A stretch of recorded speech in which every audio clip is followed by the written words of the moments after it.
Jean-Luc me demandait si je pouvais faire un personnage low poly, et voilà ce que j'ai fait. Donc c'est une espèce de d'archétype de l'aventurier archéologue, et c'est intéressant parce que soit parce que le style low poly est rigolo, soit parce que de toute façon c'est toujours une étape à mon avis qui est utile pour faire un personnage plus élevé en polygone, voire comme base pour ensuite sculpter.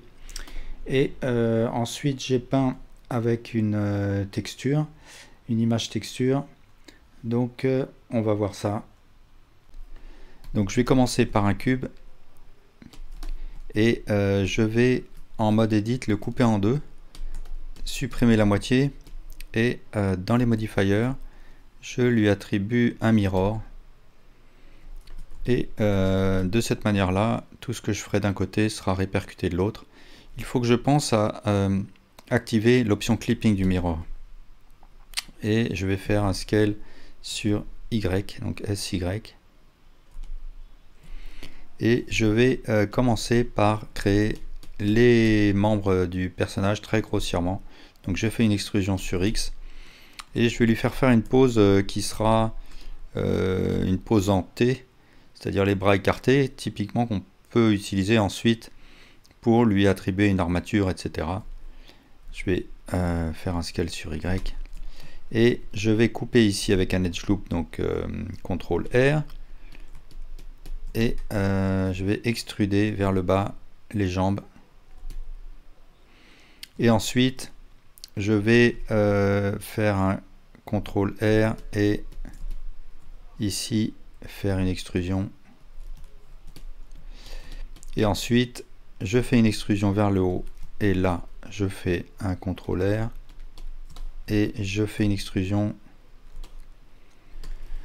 Donc je vais créer ici un edge loop, je vais me mettre de côté, et puis je vais mettre de la transparence avec Alt Z. Je vais faire venir mon gizmo de déplacement avec Shift barre espace.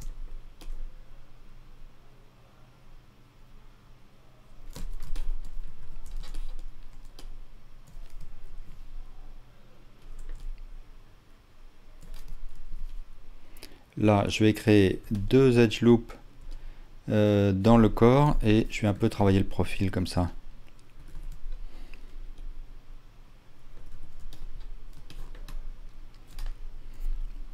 Je vais un petit peu avancer la poitrine.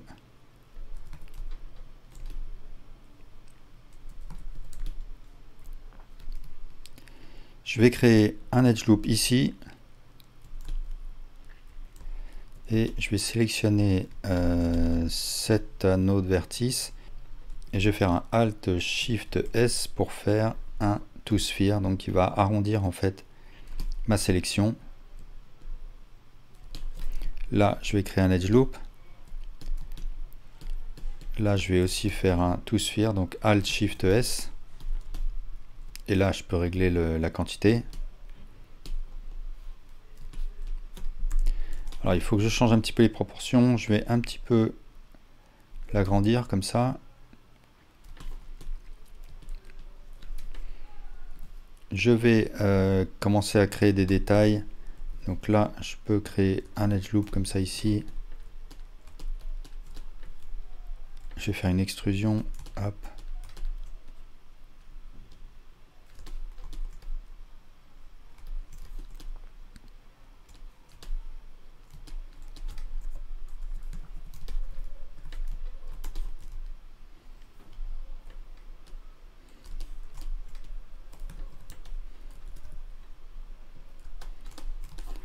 Il faut que je commence à arrondir un petit peu la tête, donc je bouge des vertices.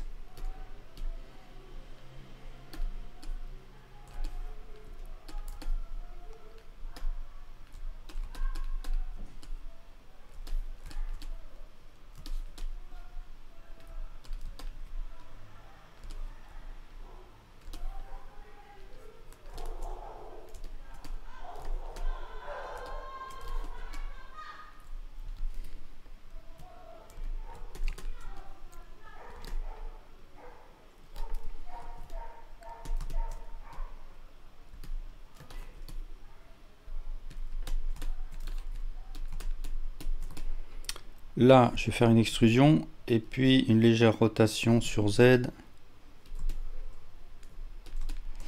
Et peut-être un petit peu monter comme ça. Là, je peux sélectionner toutes ces faces. Et je vais faire un inset.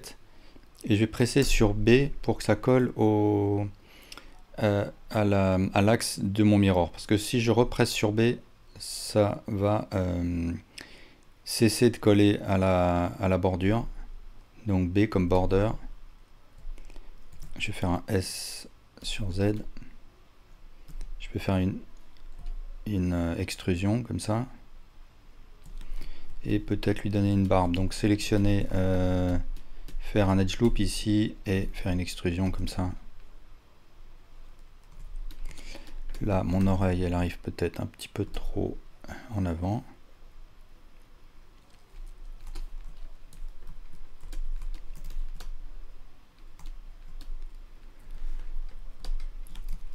Là, je peux peut-être légèrement affiner la taille.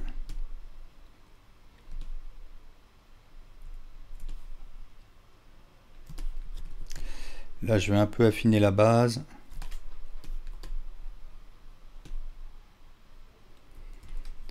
Je vais arrondir la jambe, donc sélectionner ces deux vertices et les ramener un petit peu en arrière, comme ça. De la même manière pour cela.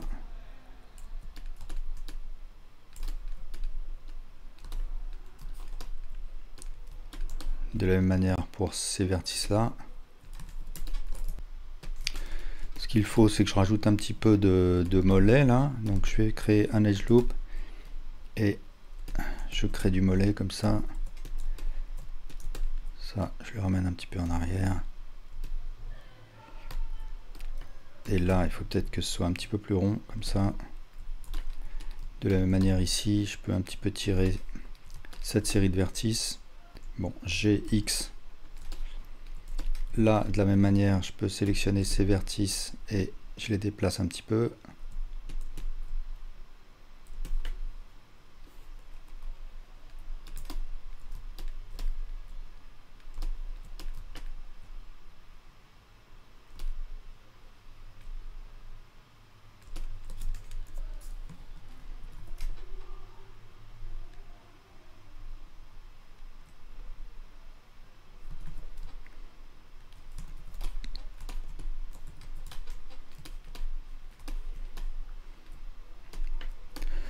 Là, il faut que je tire un petit peu en arrière pour avoir des fesses un petit peu comme ça. Hop. La cuisse, il faut que je rajoute un edge pour pouvoir créer un petit peu de cuisse.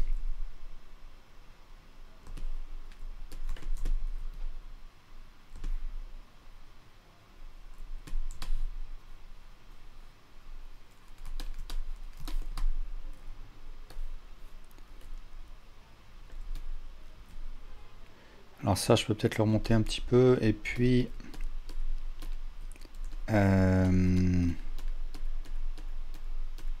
avancer ça, hop.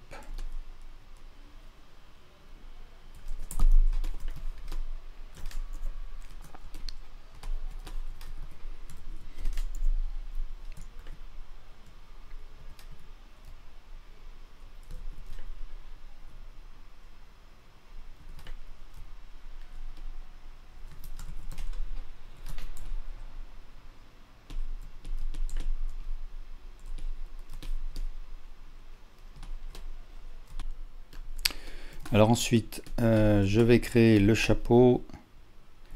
Je vais sélectionner toute cette partie-là en fait.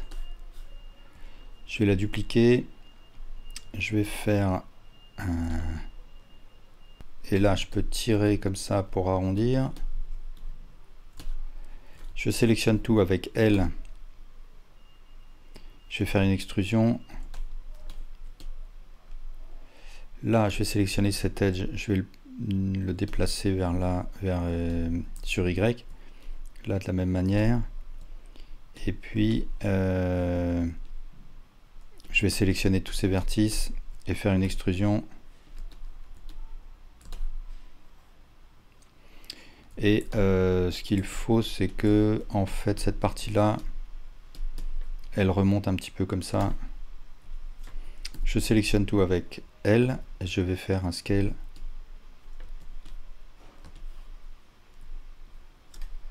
Je vais me mettre de côté et remonter un petit peu comme ça.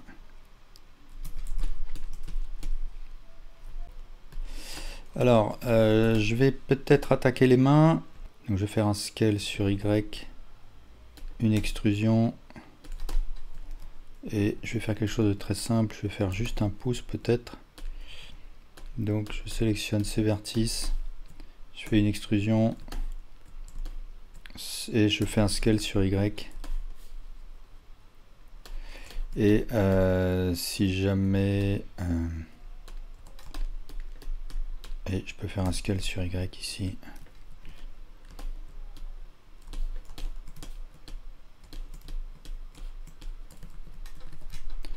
Je vais tout scaler sur X comme ça.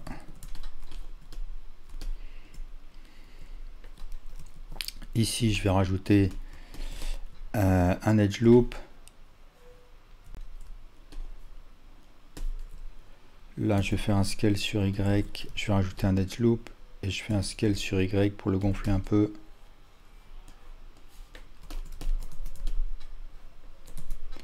Et là, je vais un petit peu descendre ces vertices. Hop.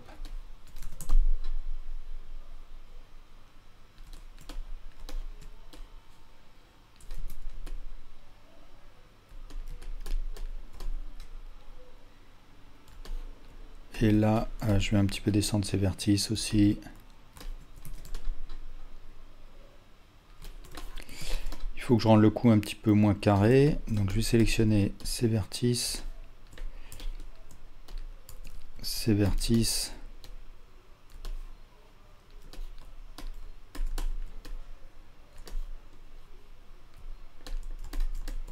Je vais un peu lui creuser le dos comme ça.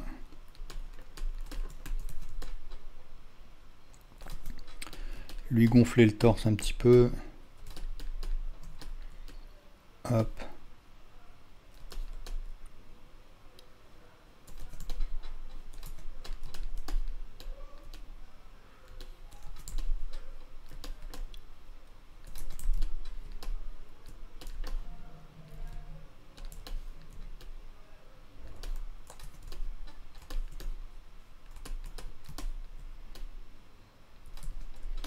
Alors maintenant je vais lui faire son short, donc je vais sélectionner tous ces vertices, je vais mettre en transparence comme ça, je vais sélectionner tous ces vertices et je vais faire un Shift D et je vais faire un scale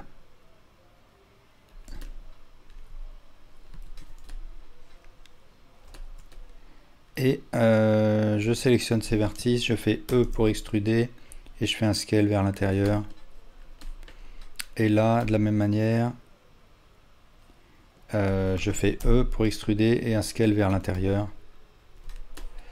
Et il faut peut-être que j'élargisse son short.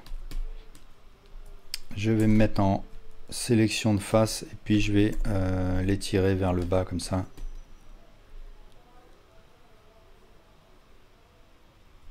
Alors ce que je peux faire, c'est faire L, Shift H pour cacher tout le reste. Et peut-être que ce que je peux faire tout simplement, c'est faire un scale et un F pour remplir. Et là, de la même manière, un F pour remplir. Et maintenant, je vais sélectionner ça.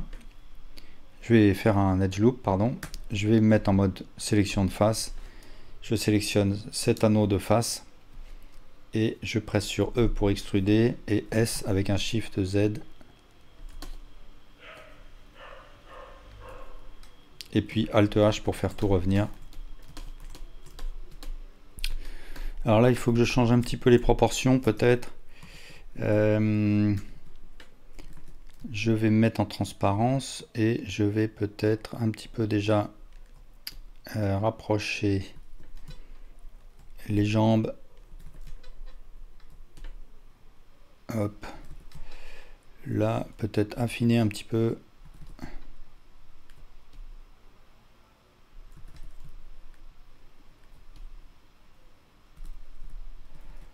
Et allonger peut-être les jambes un tout petit peu.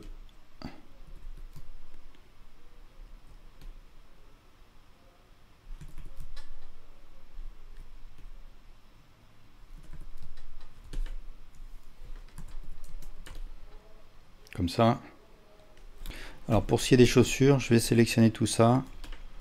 Je vais dupliquer, Shift D.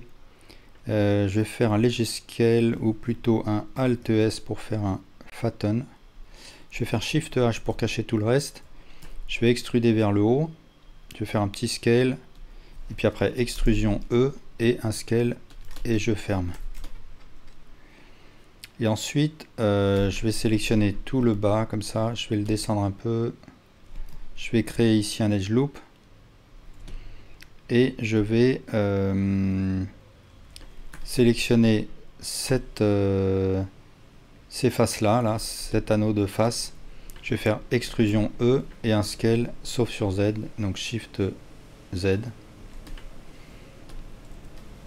Je vais sortir de la transparence, je vais sélectionner toutes ces faces, faire une extrusion, peut-être sélectionner tous ces vertices, les remonter un petit peu et sélectionner tous ces vertices en bas là, et les descendre comme ça. Je vais me mettre de côté et puis je vais un petit peu remonter quand même et peut-être baisser ça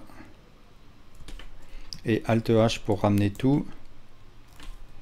Alors là je vais sélectionner ces vertices. Il faut que je fasse attention parce que là j'ai mis le clipping, donc il faut pas que ça colle. Donc là je vais ramener un petit peu ce vertex comme ça. Je peux remettre le clipping et je vais avancer un petit peu ces vertices comme ça. Alors maintenant je vais créer la ceinture, je me mets en sélection de face, je sélectionne ces faces, je fais un Shift D et je vais faire un scale. Je vais faire Shift H pour cacher tout le reste. Je peux supprimer en mode de sélection Edge, cet edge là et cet edge là, CTRL X.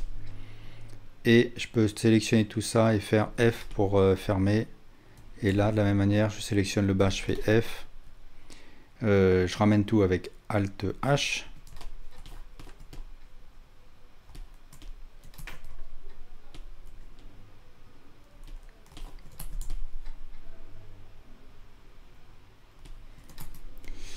Et puis je vais créer la boucle, donc je sélectionne ça, je fais un Shift D, je fais un scale et puis je fais une extrusion sur Y. Et là je sélectionne ça, je fais un inset et si l'inset ne colle pas à l'axe du mirror, je presse sur B. Et là je fais une extrusion comme ça. Alors là, ma boucle est un peu large, donc je la referme comme ça, hop.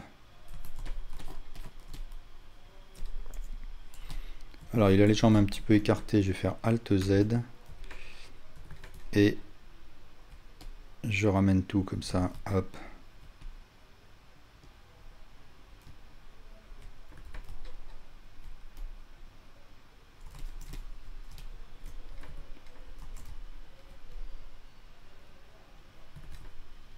Alt Z.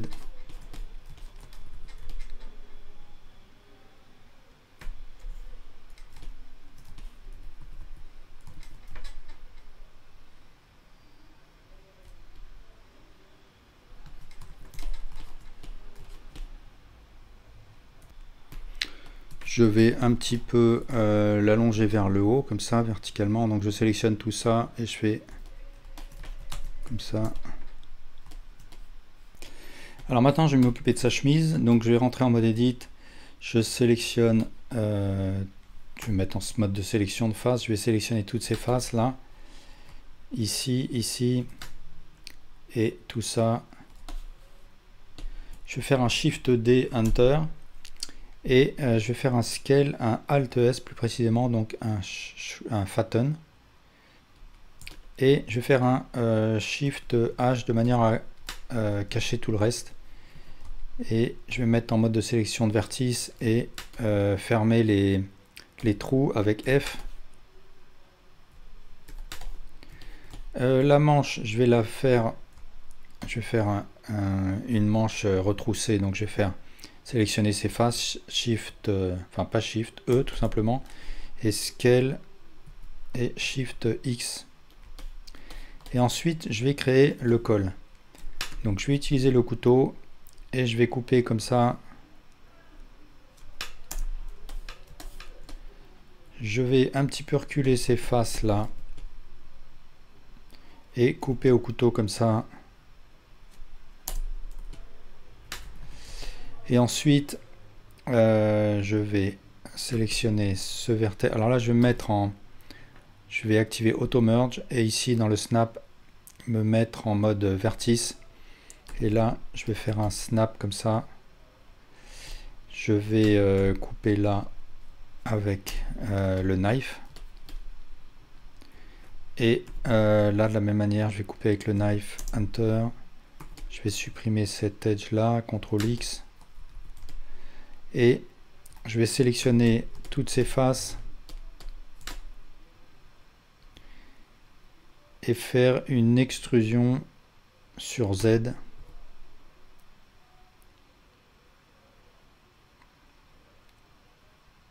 Comme ça. Là, je vais un petit peu le déplacer comme ça, avec GG, un slide. Ici, je vais déplacer ces vertices comme ça.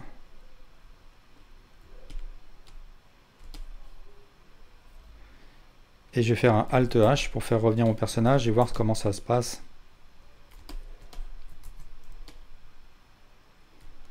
Donc je vais ramener ces vertices un peu plus comme ça, par là.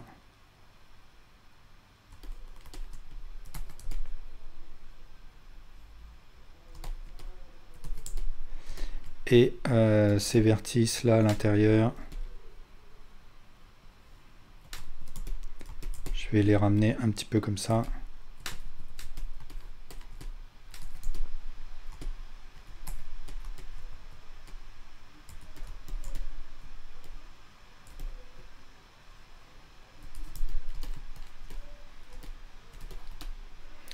Voilà.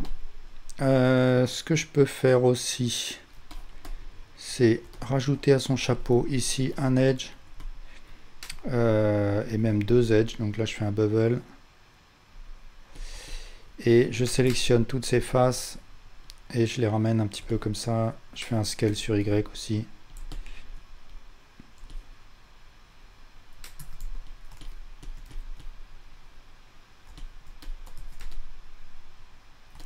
Je vais peut-être aussi lui créer une moustache. Donc en fait sélectionner toutes ces faces et faire une extrusion.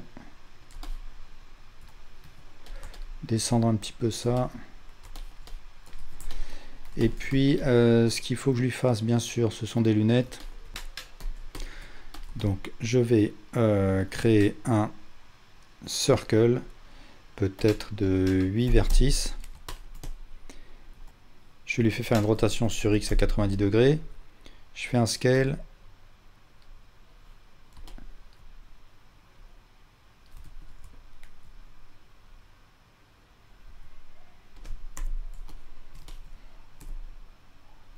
Je fais une extrusion, Enter. Alors, il faut que je désactive l'auto merge ici. Donc, je refais une extrusion. Comme ça.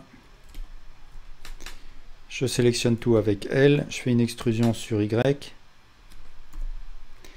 Je vais lui faire une rotation.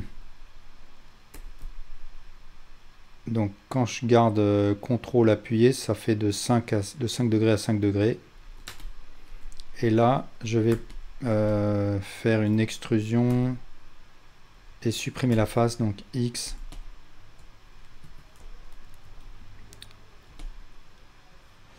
Et puis, je vais un petit peu, alors je vais sélectionner mes lunettes, Shift H pour cacher le reste, Alt Z pour voir en transparence. Peut-être que je peux mettre un edge loop supplémentaire ici. Et ce que je peux faire, c'est extruder cette face EX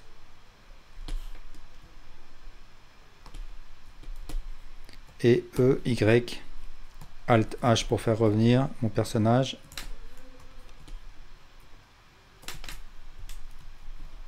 Là, il faut que la cuisse elle soit un petit peu retravaillée peut-être.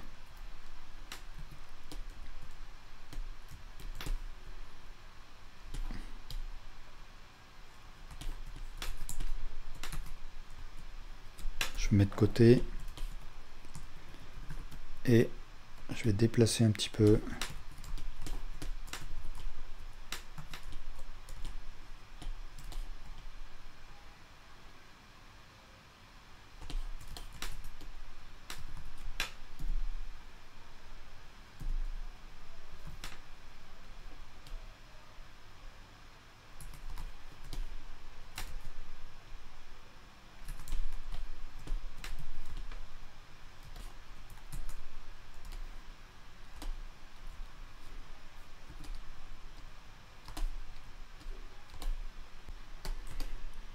Je peux apporter des petites améliorations, bien sûr.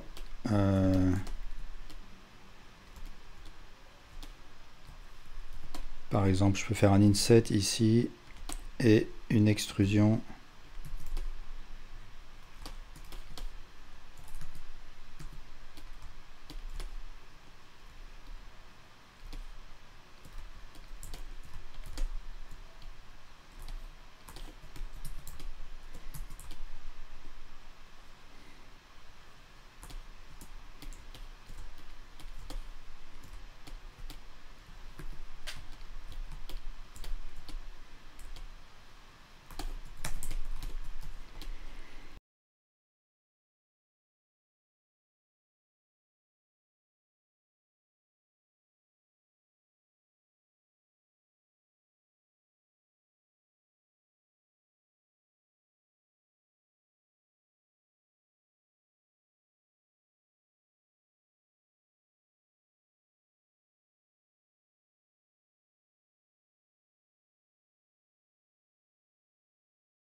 Donc ce qu'il faut que je fasse d'abord, c'est, pour simplifier les choses, c'est appliquer le modifier mirror.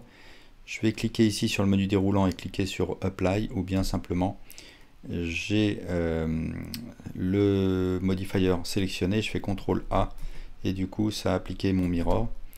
Et ensuite ce qu'il faut que je fasse, c'est un unwrap, c'est-à-dire un dépliage de mes faces de manière à ce qu'elles se retrouvent à plat et que je puisse de cette manière-là projeter une image sur elles. Donc je vais faire un U, unwrap, et là je vais choisir l'option Smart UV Project qui va en fait déplier mes faces en fonction des angles de mon objet. Je vais garder le réglage par défaut 66 degrés. Je vais juste mettre un petit peu de marge entre les différentes parties que cela va créer, ce qui s'appelle les islands. Je clique sur OK et là je peux aller voir dans l'UV Editor ce que ça a donné. Alors je vais presser CTRL barre espace pour voir plein pot et voilà ce que ça donne, donc le dépliage de mes faces. Et ce que je fais ensuite, c'est que je crée un shader editor et je vais cliquer sur New pour créer un nouveau matériel. Je me retrouve par défaut avec le Principal BSDF et le Material Output. Je vais activer l'add-on qui s'appelle Node Wrangler et du coup avec un CTRL T j'ai la possibilité de créer cette chaîne de nodes automatiquement. Donc le texture coordinate qui permet de définir comment va se projeter notre texture, et là c'est la sortie UV qui est utilisée, donc c'est parfait parce qu'en effet je veux que le matériel utilise l'UV que je viens de créer, le dépliage UV. Ensuite le mapping qui permet de définir des transformations si on veut, et un node image texture qui va me permettre de rentrer une image. Donc il faut que j'en crée une nouvelle, new, Je vais appeler mon image peinture. Je vais laisser les réglages par défaut de 1024 x 1024 pixels. Donc c'est un peu petit, mais pour la démo ça suffira. La couleur, peu importe, on va laisser le noir par défaut. Et je peux décocher alpha parce que j'ai pas besoin de transparence. Et je clique sur OK et ça me crée cette image noire. C'est sur cette image que je vais peindre.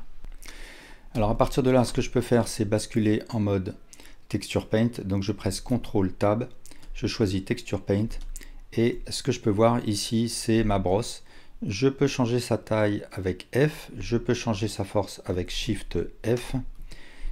Ces paramètres, je les ai là-haut de toute façon. Ici, j'ai la couleur qui est sélectionnée par défaut et c'est la brosse Draw qui est sélectionnée. Je peux ouvrir le panneau N et là, sous Tool, je retrouve tous ces paramètres. Et ce que je vais faire tout de suite, c'est un essai. Donc là, je suis en mode de peinture mix, donc ça me convient. Et je peux commencer à peindre comme ça. Et ce que je vois, c'est que ma peinture vient s'appliquer sur la surface de mon objet et sur l'image qui est projetée sur mon objet. Et ici, je retrouve, en fonction du dépliage UV, la peinture que je suis en train d'effectuer sur mon objet. Sauf que là, je vois qu'il y a un bug. La boucle n'est pas affectée. Donc ce que je vais faire, c'est revenir en mode Edit. Donc là, je peux presser simplement Tab. Et je vais aller voir dans le Viewport Overlays, je vais afficher les orientations de face. Et là, je vois que j'ai une partie qui est mal orientée. Mes normales sont inversées. Donc ce qu'il faut que je fasse, c'est que j'aille dans Mesh, Normals et Recalculate Outside, ou bien tout simplement Shift N et ça me recalcule les normales. Et du coup cette fois-ci je peux désafficher l'orientation des normales et si je retourne en mode Texture Paint, ça va peindre normalement. Alors ensuite, ce que je vais faire, c'est par exemple sélectionner la chemise et basculer en mode Texture Paint avec CTRL Tab. Et ce que je vais faire, c'est ici en haut à gauche, activer l'option Paint Mask, qui va me permettre en fait de désactiver toutes les faces qui ne sont pas sélectionnées. Et du coup, si je commence à peindre, eh bien ça va peindre partout, sauf sur ces zones-là. Ce que je peux faire aussi, c'est dans le mode Texture Paint, rajouter des parties avec les outils de sélection, ou alors avec Shift, je retire ces parties-là. Je peux aussi utiliser Shift clic gauche pour rajouter ou retirer des parties, utiliser L ou Shift L pour rajouter des mèches entiers. Je peux aussi faire un Shift H et du coup ça retire tout ce qui n'a pas été sélectionné, ça le rend invisible. À partir de là, je vais peindre, alors je vais choisir un blanc légèrement bleuté pour peindre ma chemise. Et du coup la peinture vient s'inscrire ici sur mon image. Alors pour sauver mon image, ce que je peux faire, c'est ici sous Image faire un pack et ça va sauver l'image à l'intérieur du fichier Blend. Je peux aussi, l'alternative, c'est de faire un Save As et là dans ce cas là je vais désigner un dossier dans lequel va venir se sauver l'image. Et ensuite par la suite, soit je fais des saves tout simplement, soit à la fin de ma session, au moment de quitter, Blender me demandera si j'ai besoin de sauvegarder les images. Et selon que j'ai fait un Save As ou un Pack, ça me sauvera l'image à l'intérieur du fichier Blend ou dans le dossier.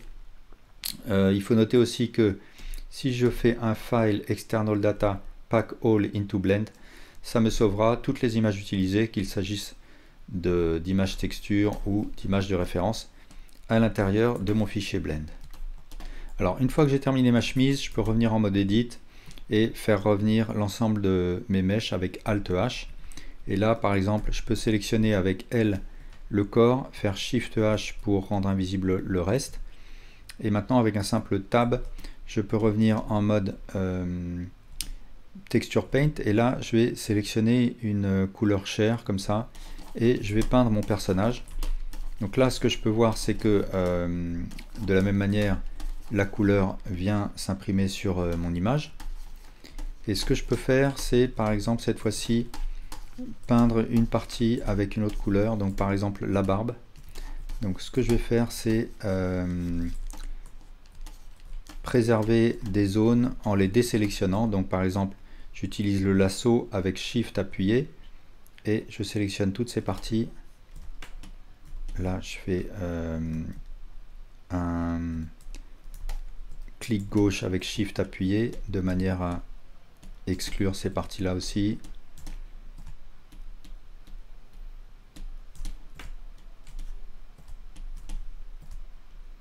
Et enfin, je peux sélectionner une couleur barbe et peindre. Et de cette manière-là, toutes les zones qui sont désélectionnées ne seront pas affectées. Ensuite, quand j'ai terminé, je presse par exemple sur A et ça me désélectionne tout.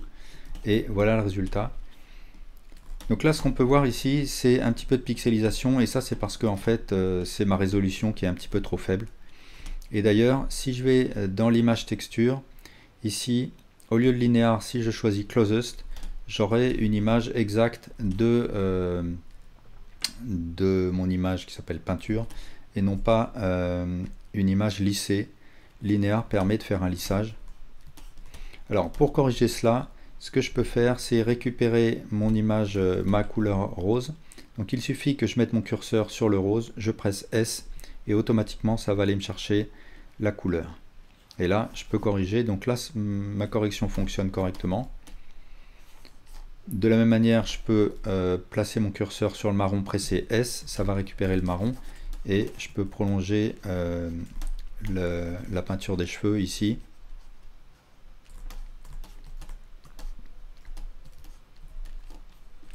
Alors, à noter que je peux aussi rajouter des couleurs dans une palette. Donc, il suffit que je presse S et clic gauche.